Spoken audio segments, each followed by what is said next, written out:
कसे आहात सगळे? मस्त ना? आत्ता हा जो तुम्ही व्हिडिओ बघताय, हा तनया वहिनी यांच्या माहेरचा आहे.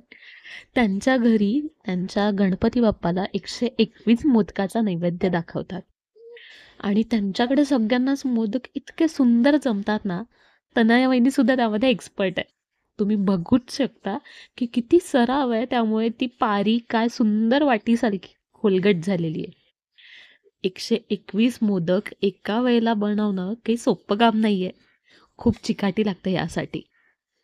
आणि त्यांच्याकडे ना बाप्पाला रोज वेगवेगळ्या प्रकारच्या हार किंवा कंठी घरीच बनवतात. किती छान ना! गणपती बाप्पाची सेवा करण्यात काही एक वेगळाच आनंद असतो.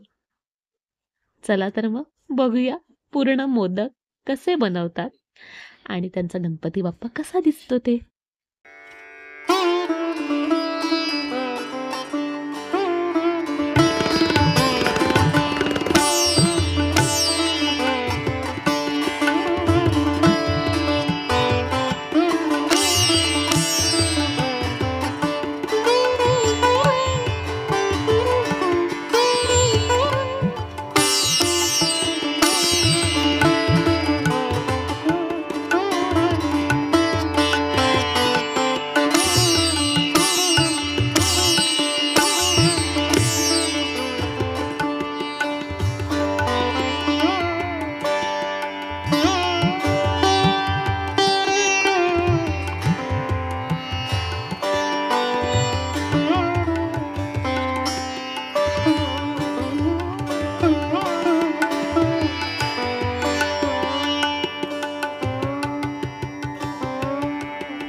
काय सुंदर आणि गोड बाप्पा आहेत ना.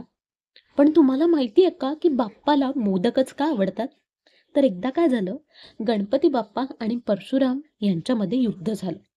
त्या युद्धामध्ये गणपती बाप्पाचा एक दात तुटला आणि मग त्यांना जेवण्यास त्रास होत होता. त्यामुळे पार्वतीने त्यांना मोदक करून दिले, जे खाण्यास अगदी मऊ लुसलुशीत होते, ज्यामध्ये त्यांना आनंद आला आणि तेव्हापासून त्यांना ते खूप आवडू लागले. म्हणूनच गणपती बाप्पाला मोदकाचा नैवेद्य दाखवतात. आणि हा व्हिडिओ तुम्हाला कसा वाटला ते नक्की सांगा आणि या गणपती बाप्पाचं दर्शन घ्या.